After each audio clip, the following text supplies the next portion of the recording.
the disaster affected citizens of this country. Thank you, madam. धन्यवाद माननीय सदस्य।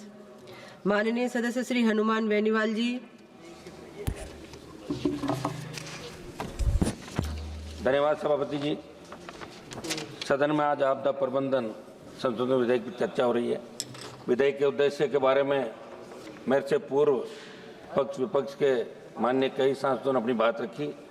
आपदा प्रबंधन जिसे मूल रूप से संस्थागत तंत्र आपदा प्रबंधन योजना और आपदा प्रभावों को रोकने के क्रम में आप ये बिल लेके आ रहे हैं।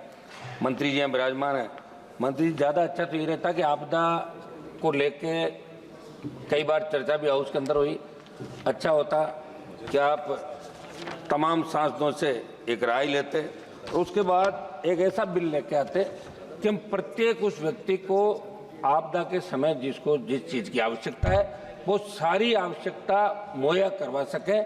ये मेरी मांग है मंत्री जी। आप प्रत्येक एमपी से राय लें। उनके अलग अलग आपदाएं होती है, कहीं बाढ़ आती है, कहीं सूखा पड़ता है, कहीं अतिवृष्टि होती है, कहीं ओलावृष्टि होती है, कहीं भूकंप, कहीं सुनामी। तो अपना देश जो विभिन्न संस्कृति के अंदर बसता है, विभिन्न हमारे पहाड़ पर्वत से लेके मैदानी इलाके, रेगिस्तानी इलाके, तो अलग अलग समस्याएं हर स्टेट की है। तो इसमें मेरा आग्रह आपसे रहेगा कि प्रत्येक सांसद से आप राय लेते तो निश्चित रूप से इससे और कुछ निकल के आती और ज़्यादा लोगों को राहत मिलती। सरकार की SDRF नॉर्म्स के तहत प्रदान की जाने वाली सहायता राशि की तरफ आपका ध्यान आकर्षित कराऊंगा मंत्री जी। मैदानी इलाकों में 1,20,000 रुपये जब मकान नष्ट हो जाता है, पहाड़ी इलाकों में 1,30,000 की सहायता राशि है। सब कुछ जिसका उजड़ जाता है वो 1,20,000 और 1,30,000 में कुछ नहीं कर पाता। मेरी मांग रहेगी कि कम से कम 10 लाख या 15 लाख रुपए इसके लिए राशि तय की जाए। मंत्री जी, किसी कारण से किसी के घर में झोंपड़ी के अंदर आग लगती है तो उस नुकसान की भरपाई के लिए कोई ठोस प्रावधान आग के इसके अंदर नहीं है। कोई व्यक्ति अगर अपने बच्चों की शादी करने के लिए वो इकट्ठा करता है, सामान उधार लेके आता है, उसका सोना चांदी पैसा जो होता है, और उसमें अगर सपोज करो कि आग लग जाए तो उसमें सरकार की तरफ से कुछ भी नहीं मिलता।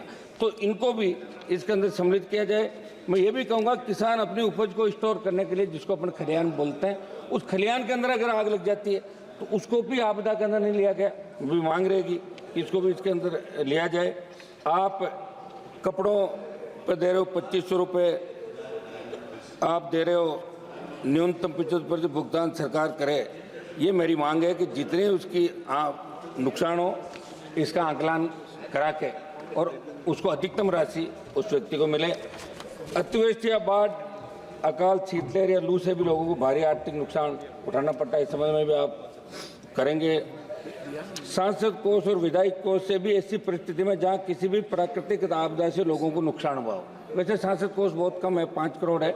हमारा राजस्थान का तो एक विधायक को 5-5 करोड़ रुपये 8 कॉन्स्टिट्यूंसी में हम आते चुन के, तो कम से कम सांसद का कोष बढ़ाते हुए अभी उत्तर प्रदेश से हमारे आने वाले माननीय सांसद ने कहा कि बाढ़ जहाँ जाती है या कोई प्राकृतिक आपदा आती है तो उस समय आवश्यकता होती है कि उसे तुरंत हम क्या सहायता दें। तो उसको जैसे स्कूल के अंदर या कोई जो सरकारी भवन होता है उसमें खाने पीने की व्यवस्था, दवाई की व्यवस्था, या अपन उसके लिए लगाएं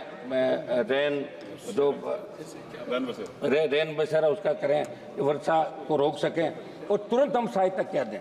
तो ऐसी सहायता के लिए सांसद कोष को बढ़ाते हुए सांसदों को ये आप अधिकार दें कि सांसद प्राकृतिक आपदा के समय कुछ मदद कर सकें।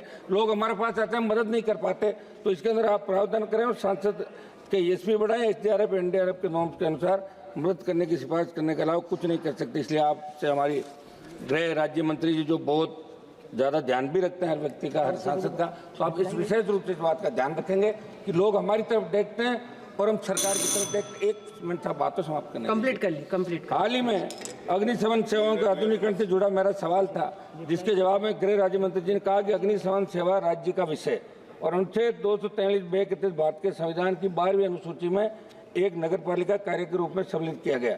मैं गृह मंत्री जी से मांग करूंगा कि ग्राम पंचायतों का अधिकार। धन्यवाद माननीय सदस्य।